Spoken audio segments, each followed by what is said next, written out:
Video number two. Man. Video number two. Oh, it's getting real now. Yeah. So standards 1, 2, 3. Set pass. I'm here with Curtis, my mentor. How you doing, man? Second debrief. It looked good this time. Yeah. It looked good. I really felt like it was a thoughtfully constructed lesson.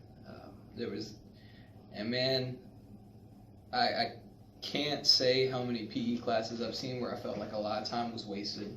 Okay. Like students weren't learning. No, not in this video. Every moment felt productive, and every moment was productive because it was really well planned. So I wanted to get into it a little bit with you. Okay. Tell me about what you really liked from this lesson.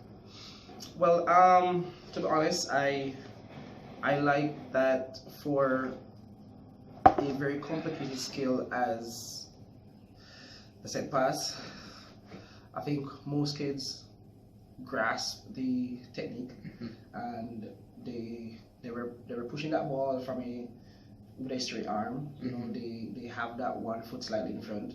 They were actually passing the ball from in front of the eyes, which was what I wanted. I think for the most part though, what I thought I did most than anything else is managing that environment.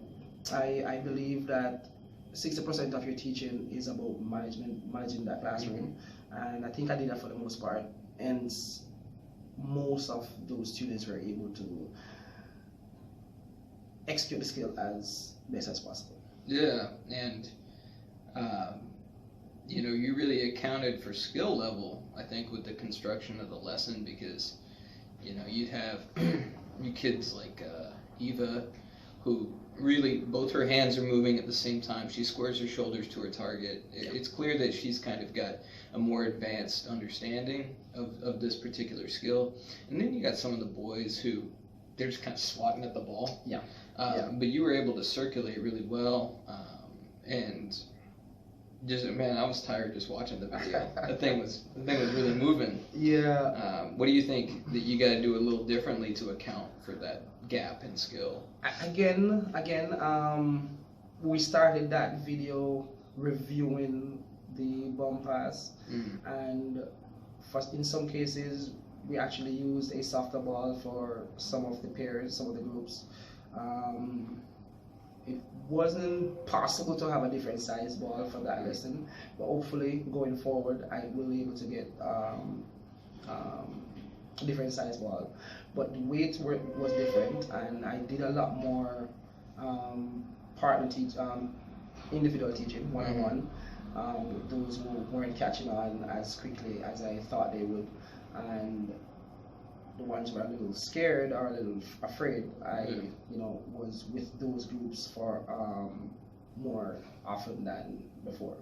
So I think by doing that and a lot more modeling, they will eventually catch on, and the game at the back end of the video, to see if they will be able to transfer the knowledge, which pass should they use to get the ball going over the net. So I think that worked out pretty well because everyone was engaged throughout that process.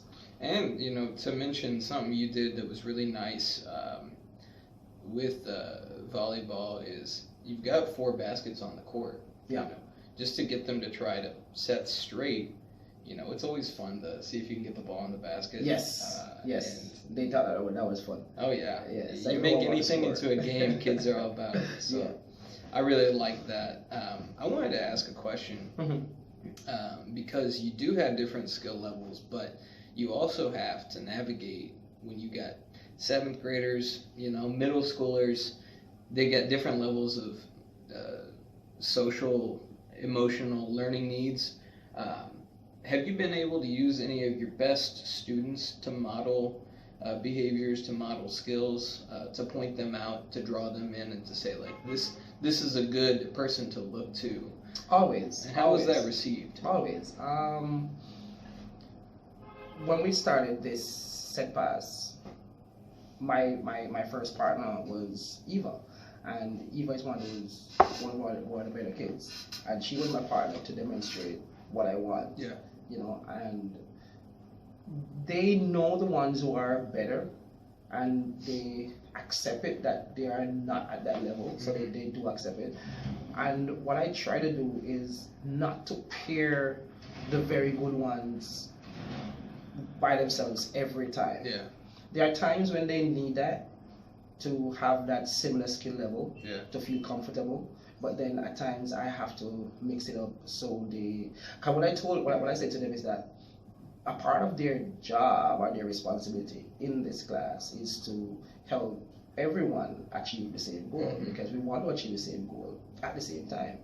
So I will match very good with a very weak, to see if he can help guide that person. And then sometimes I have to match them based on the skill levels. So, It's good to mix it up. kids. It's good to mix it up. Like I used to do the same thing. Like if I was teaching Latin and we were playing Jeopardy, my all-stars weren't all on the same team. Because then it's no fun for anybody except that group. Right.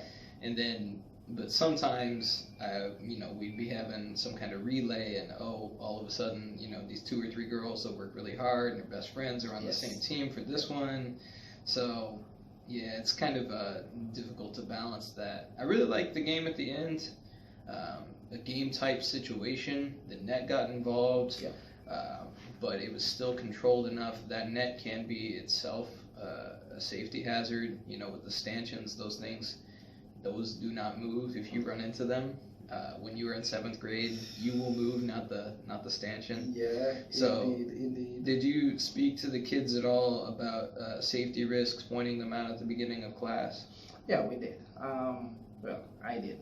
A part of the rule is not touching the net. So in explaining that rule, I emphasize the whole safety concern. Yes, it's a rule not to touch the net, but it's also a safety concern. You hit the net, you fall, you hurt yourself, you hurt somebody else, and accidents will happen, but then there are some that can be avoided. Yeah. And that's one of them that can be avoided. So, yeah. Yeah. And another thing I really liked at the end of class, at the end of your video, was sitting down and taking a moment to reflect with the kids. I thought that was great because you orient them to things we need to review next time. You kind of preview your next lesson. It gives them something to look forward to. Yeah. You're also able to say, like, this is something I saw today, what was it? Pushing the ball instead of setting the ball, creating that basket, as you call it. Yeah. So you were positive throughout the whole lesson. And then at the end, you're able to sit down without putting anybody on individual notice, say, sometimes I saw a little of this. Next time we want to try to do more of this. Call back to the beginning of the video. So I really liked how you connected your video at the beginning of class, your preview, your modeling, the I do, we do, you do, all the way through the end of the lesson. I really like that reflection. And where does it go from here? What do you think you need to build on? Well, we have a base. In terms of the unit itself, we have a nice base. For the most part, we are all able to pass the ball. Yeah. So the game, we actually use a set pass, the toss serve, where they throw the ball over the net, actually throw to someone. So that's a good start. So after reviewing passing, we should move on to actually serving off the ball. Again, if not everyone are able to pass, then not everyone will be able to serve from the baseline. Yeah. So we'll definitely considering shortening where they serve from, especially in game-like situation. The idea is to make clean contact and to get the ball over at some point. So shortening the distance should be able, once they can be able to make good contact, shortening distance should be able to get it over the net. So, with progression, hopefully they all can get it over the net from the baseline.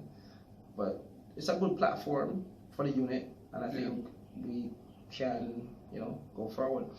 There are some kids there in that class that definitely will be a part of middle school. You know, Mhm. co-curricular activities, they're definitely going to be a part of it.